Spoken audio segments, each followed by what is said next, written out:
자, 은행들이 좀 시끄러운 주말을 보냈지만요. 그래도 오늘도 신나게 돈 벌기를 즐겨볼까 하는데요. 오늘은 글로벌 시장에서 투자자들이 계속해서 관심을 모으고 있는 디지털 헬스케어에 대해서 잠시 후 돈이 흐르는 스토리에서 자세히 들여다보도록 하겠습니다. 자, 잠시 후 꼭 챙겨주시고요. 자, 그럼 먼저 신나게 돈 벌 수 있는 돈이 되는 이슈 짚어봅니다. 매경 이코노미 박수호 기자와 함께합니다. 안녕하세요. 네, 안녕하세요. 네, 오늘 돈 되는 이슈 많이 들고 오셨죠? 네, 오늘도 많이 들고 왔습니다. 네, 그럼 오늘 첫 번째 이슈는 어떤 걸까요? 일단 뭐 가장 돈이 많이 몰리는 주식, 에코프로 그룹의 이야기를 안 갖고 올 수가 없어서. 그렇죠. 에코프로 그룹주가 이슈를 몰고 다니고 네. 있는데 공매도 현황이 어떻게 됩니까? 일단 공매도 때문에 오른다 내린다 이런 논란이 많을 만큼 에코프로는 언제든지 저희 기자뿐만 아니라 에코프로에 있는 본사 직원들, IR 담당자도 항상 지금 좀 곤욕을 치르고 있는 이런 상황입니다. 또 증권가에서도 지금 에코프로와 관련돼 있어서 이제는 증권가 애널리스트들이 목표 주가를 제시하지 못할 정도로 지금 상당히 많이 뛰어오르고 있는데요. 이게 이제 공매도 때문이다 아니다 이런 이야기를 할 수밖에 없습니다. 그래서 공매도를 좀 짚어보려고 나왔습니다. 일단 개인 투자자가 적극 순매수에 나선 것이 공매도 세력 때문에 나섰다. 이런 이야기 옛날에 많이 했었잖아요. 그 미국에서는 이런 주가 관련해서 숏 스퀴즈, 그러니까 뭐 공매도 포지션 청산에 따라서 가격이 더 급등한다. 그러니까 공매도를 박살내자 하면 개인들이 계속해서 사게 되고 이 사면 공매도에 걸려있던 그 금액을 넘어서면서 공매도가 깨지는 그러면 숏 스퀴즈 그래서 더 올라가는 현상이 반복되는데 오히려 네. 예, 이게 지금 현재 에코프로 관련된 계열사에서 나타나고 있어서 그래서 이 공매도와 관련돼 있는 이슈가 굉장히 뜨겁고요. 공매도 잔고는 항상 이제 어느 정도 잡히는데 3월 초에는 4,600억 정도 됐었는데 3월 7일, 8일 이런 때는 6천억 가까이 지금 뛰어오르고 있거든요. 3월에 네. 그래서 두 차례나 공매도 과열 종목으로 지정됐을 정도로 지금 에코프로 그룹 계열사에 있는 공매도 관련 수주 잔고, 그러니까 잔고는 굉장히 공매도 잔고는 계속 오르고 있다. 이렇게 보시면 되겠습니다. 네, 어마어마한 금액이 몰려가고 있고 네. 에코프로 주가가 올해 네네네. 무려 4배나 뛰어 올랐는데 그렇습니다. 지금은 기관이나 외국인의 경우에는 좀 팔자세를 보이고 있는데 그렇습니다. 지난번에 제가 여기 왔을 때도 똑같이 네. 말씀드렸습니다만 특히 외국계 증권사는 에코프로 그룹에 있는 모든 그 종목들을 지금 가격에서 한 40% 가까이 목표 주가를 낮췄습니다. 이럴 정도로 회사가 나쁘다는 게 아니라 단기 과열을 했기 때문에 이 부분들을 좀 우려스럽다 이렇게 이야기하는 사람들이 많습니다. 그런데 신규 투자자들이 만약 들어간다면 네네. 어떻게 전략을 짜야 할까요? 뭐 이거를 진짜 여기서 지금 사람 알아 할 정도의 지금 가격이라고 볼 수 없는 게 그러니까 분석가들이나 애널리스트들이나 이런 분들도 지금 이 주가의 상승폭은 좀 이례적이다 이렇게 지금 계속 이야기하고 있거든요. 네. 그래서 이런 부분들을 생각해 본다면 단기적으로는 지금 과열이 됐으니까 좀 조정, 혹시 이제 급락 이런 상황이 됐을 때 그때 좀 찬찬히 감정적인 접근보다는 이성적인 접근으로 접근해줘라 이런 이야기들이 지금 많습니다. 네, 시장의 변동성이 워낙 커지고 있기 때문에 신규 투자자라면은 좀 기다렸다가 주가가 급락한 뒤에 매수 기회를 노려보는 것이 좋지 않을까 네. 싶은데요. 자, 이번에는 그러면 이 삼성 또 OLED TV에 그렇습니다. 대해서 얘기를 해볼까 해요. OLED TV에 대해서 절대적으로 영원히 하지 않겠다. 네. 엄청난 비판을 했던 그들이 다시 왜 돌아왔을까요? 그러게요. 그 삼성전자는 이제 삼성 디스플레이 뭐 이런 쪽들이 다 이제 OLED와 관련돼서는 좀 학을 뗐습니다. 2013년 에피소드를 보면 거의 전 세계 TV 판매량이 삼성전자가 1등이긴 하거든요. 네. 그런데 이제 OLED TV에서는 2013년 이후로 이제 영원히 안 하겠다 이런 식으로 해서 그냥 OLED TV 시장을 철수했다 이렇게 보시면 가장 정확합니다. 그런데 삼성전자가 갑자기 OLED TV를 2021년에 다시 재출시하겠습니다 이렇게 이야기를 했어요. 네. 그러고 나서 이제 무슨 변덕이죠? 이제는 이제 조만간 나옵니다. 네. 이렇게 하는 걸 보니까 이 시장 변동이 좀 많이 확대됐어요. LCD는 이제 예전에 이제 중국에 있는 TV 공장들에서 막 여기저기서 찍어내다 보니까 네. 저가 경쟁 때문에 좀 힘들었습니다. 그래서 삼성이 LCD는 일찌감치 안 하고 OLED는 뭐 만들었는데 계속해서 여기 번인 현상, 그러니까 번짐 이런 현상이 있어서 2013년 이전까지는 LG전자 이런 쪽하고 계속해서 OLED는 뭐 좋은 TV가 아닙니다. 그래서 그때는 저희는 QLED로 가겠습니다. 그래서 QLED TV를 계속해서 밀었거든요. 그렇죠. 비판도 세게 했었고. 네네네. 그랬었는데 이 OLED 시장, OLED TV 시장이 갑자기 뭐 계속해서 좀 명품 TV로 올마붙었습니다. 그래서 사람들 인식이 프리미엄 TV 시장에서는 OLED TV가 계속해서 쓸만하다. 이렇게 하면서 출하량이 계속 급증하는 상태입니다. 네. 그러니까 글로벌 시장, TV 시장 한번 볼게요. 글로벌 TV 시장에서 지난해는 그 글로벌 TV 시장이 133조 정도 됐습니다.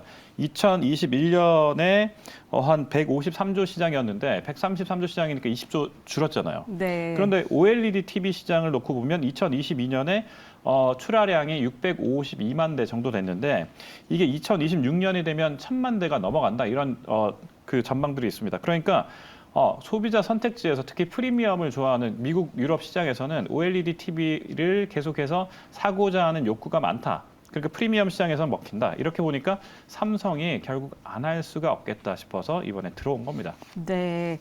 이렇게 LG전자가 어떻게 보면 거의 점유율이 높은 이 시장에 네. 삼성전자가 들어온다면 뭐 견제를 할까요? LG의 반응은 어떻습니까? LG가 사실 이제 이 OLED TV 시장에서 60%예요.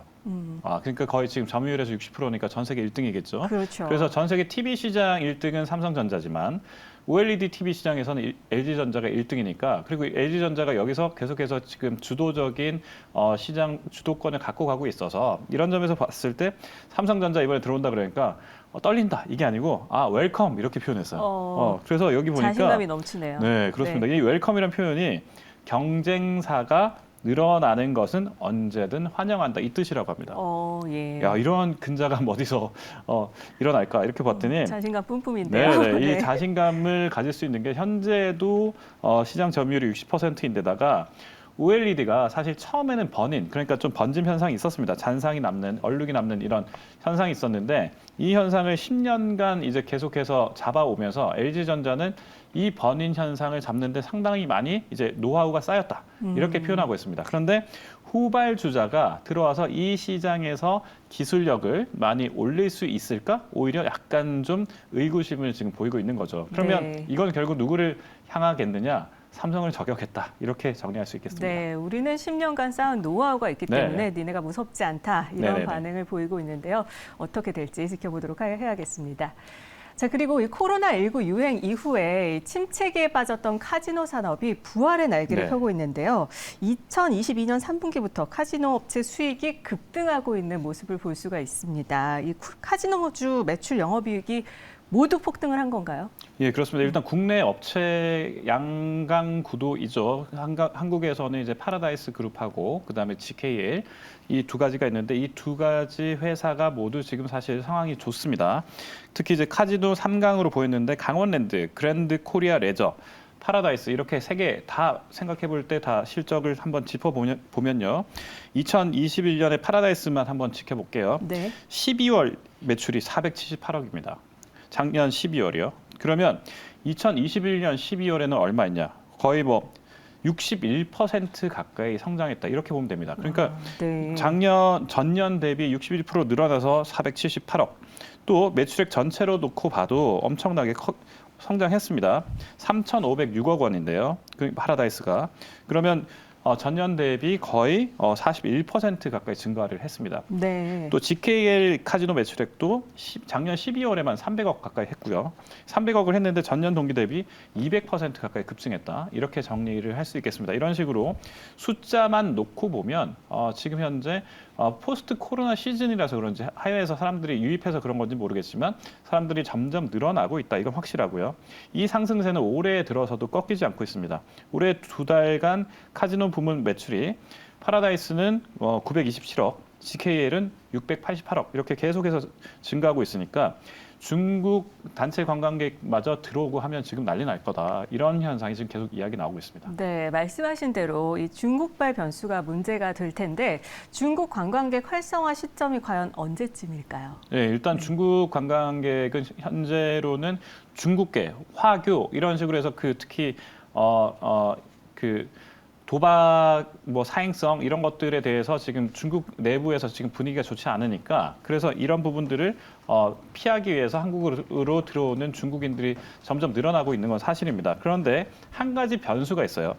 이 카지노 업계에서 변수가 뭐냐면 지금 그 중국하고 한국하고의 그 어떤 그 외교적인 관계가 약간 껄끄럽습니다. 그러다 보니까 단체 명단 가는 국가 여기서 지금 한국이 좀 빠지고 있습니다. 그래서 네. 이 부분만 개선된다면 단체 관광객들이 물밀듯이 들어오지 않겠느냐. 이거 언제 빠질지가 관건이겠습니다. 네, 사실 카지노 산업의 가장 큰 경쟁자는 아무래도 마카오라고 할 수 그렇죠. 있는데 마카오의 중국인들 뺏기는 거 아니냐, 관광객들 뺏기는 거 아니냐 이런 걱정이 있습니다. 이거 마카오도 좀 잘 봐야 되는데요. 마카오가 지금 시진핑 주석이 들어온 이후로 지금 마카오는 사실상 반부패의 온상이 되고 있어서 마카오가 지금 현재 그 반부패 정책을 내주면서 카지노 규제 지역이 됐습니다. 그래서 지금 마카오는 올해부터 6개 카지노 업체 합산 테이블 수가 6,000대 이렇게 제한하고 있고요. 그리고 올해부터 또 그 정캣 그러니까 카지노와 관광객을 연결해주는 대행사 수를 2021년엔 85개 했는데 지금은 36개로 확 줄여놨습니다. 그러니까 마카오는 계속해서 이제 규제의 청정 지역이 될 수가 없고 규제 지역이 되다 보니까 한국하고 경쟁할 때 한국이 오히려 좀 반사 이익을 받는 게 아니냐 이런 이야기들이 나오고 있습니다. 네, 그렇군요. 자, 이번에는요, 상장 예정인 기업을 한번 챙겨볼까 합니다. 상장 예정인 GI 이노베이션, 과연 어떤 기업인지 들어볼까요? 일단 바이오 회사이기 때문에 좀 일반인들이 알기는 조금 어렵긴 합니다. 그런데 그럼에도 불구하고 재밌는 부분은 이 바이오 회사가 한번 그 터지면 엄청나게 좀 많이 이익도 내고 또 영업이익이나 아니면 그 매출액이나 이런 것도 터지기 때문에 그래서 주가가 굉장히 급상승하는 이런 요소들이 있긴 합니다. GI 이노베이션이라는 회사인데 이 회사는 2017년에 설립이 됐고요. 융합 단백질을 기반으로 차세대 면역 치료제를 연구하는 바이오 벤처 기업입니다. 네. 여기까지는 이제 알려진 거고요. 네. 이게 여기서 이제 면역 항암제 그리고 또 면역 질환 치료제 이런 것들을 하고 있는데 이게 이제 혁신 신약 플랫폼 이게 이제 과연 작동할까? 이게 이제 관건입니다. 이 플랫폼 이름이 GI 스마트 TTM이라는 것이고 최적의 이종 융합 단백질 후보 물질을 조기에 발굴할 수 있는 고효율 스크리닝 시스템이다. 그래서 이게 이제 앞으로 항암이나 이렇게 면역 치료제를 잘 작동할 수 있는지를 가려내는 이 시스템이라는 게 이게 이제 굉장히 중요하고 이런 부분 때문에 이제 기업 가치를 좀 높게 평가받고 있습니다. 네, 면역 치료제 개발 기업 GI 이노베이션에 대해서 기대를 해보게 되는데 네. 사실 일반 청약에서는 앞선 부진을 다소 만회했는데 네. 이 공모가가 하향 조정된 점이 좀 청약에서 저평가 매력을 부각시켰다 이런 평가가 있던데요. 네, 이게 이제 그 기관 투자자 대상으로 일단 먼저 그 수요 예측을 해봤는데 그렇게 좋지는 않았어요. 26.7대 1 이런 경쟁률이라서 흥행에는 좀 실패했다 이런 표현을 하고 있는데 그래서 이제 이 회사에서 전략을 좀 바꿨습니다. 공모가가 회사가 제시했을 때는 희망 범위가 16,000원에서 21,000원 이렇게 했었는데 이거 비싸다 이렇게 생각을 하는 것 같아요. 이 흥행도 안 된다 그러니까 회사에서 그러면 세일하자. 그래서 19% 낮춰서 13,000원에 지금 확정을 했습니다. 그러니까 여기에 따라서 지금 일반 투자자들의 관심이 이제 좀 싸게 책정이 됐으니까 이게 상장되면 괜찮은 것 같은데 이렇게 생각할 수도 있습니다. 그래서 지금 기대 상장 시가총액 상장했을 때 기대 시가총액은 원래는 한 4,600억 생각하고 있었는데 이 돈대로 13,000원대로 가면 2,861억 원 정도밖에 안 되거든요. 그러면 일반인들이 만약에 이제 장이 열리기 시작하면 이게 이제 상장이 되면 그래도 상승폭이 앞으로 좀 더 있겠는데 이렇게 생각을 할 수가 있기 때문에 그래서 좀 예의주시하면서 볼 종목이 아닐까 이렇게 정리할 수 있겠습니다. 네, 이 공모가도 메리트가 있기 때문에 한번 발빠르게 실행에 옮겨보면 좋지 않을까 하는 생각을 해봅니다. 자, 그리고 유니콘 기업으로 등극한 반도체 팹리스 스타트업 파두가 또 화장을 일으키는 모습인데요. 네네. 네, 이 파두 어떤 기업인지 소개를 짧게 해주시죠. 지난주 열심히 취재를 해봤는데 네. SSD 그러니까 이 반도체 중에서 뭐 어렵게 생각하지 마시고 이렇게 생각하시면 돼요. 데이터 센터가 앞으로 이제 뜰 거잖아요. 네. 데이터 센터를 하려면 굉장히 많은 이제 뭐 양자 컴퓨터라든지 뭐 이런 여러 종목들을 많이 해야 되는데 다뤄야 되는데 여기는 SSD라는 이 반도체가 필요합니다. 이 반도체를 개발을 할 때 이 데이터 센터형 반도체를 했을 때 이게 효율은 잘 나오고 그 대신 전력은 덜 잡아먹어야지 사람들이 많이 쓰지 않겠습니까? 파두가 팹리스, 그러니까 공장은 없지만 설계를 잘하는 회사인데 이 회사에서 이걸 처음으로 그 스타트업인데 개발을 해가지고 작년에 매출액이 한 500억 넘겼고요. 실제로 그리고 영업이익도 이제 났습니다. 그러니까 흑자 전환이 되면서 네. 상장이 전환될 것이다. 이렇게 보는 거죠. 그렇군요. 이 유니콘 기업은 누구나 꿈꾸긴 하지만 네. 될 수가 네네. 없잖아요. 아무나 달성할 수 없는데 이 유니콘이 과연 언제 상장을 그러니까 파두가 네네네. 언제 상장을 할지 그게 가장 궁금합니다. 네, 일단 코스닥 입성을 위해서 지금 기업 공개 절차에 지금 착수했고요. 지난 10일에, 그러니까 3월 10일입니다. 3월 10일에 한국거래소 코스닥 시장본부에 상장 예비 심사 청구서를 제출을 했습니다. 네네. 그래서 심사와 공모 절차가 예정대로 이뤄지면 올 하반기 증시 입성이 거의 확실시됩니다. 네. 계속해서 파도에 대해서도 우리가 지켜보면서 함께 접근을 해보도록 해야겠습니다. 돈이 되는 이슈 매경 이코노미 박소 기자와 함께했습니다. 고맙습니다. 네, 고맙습니다.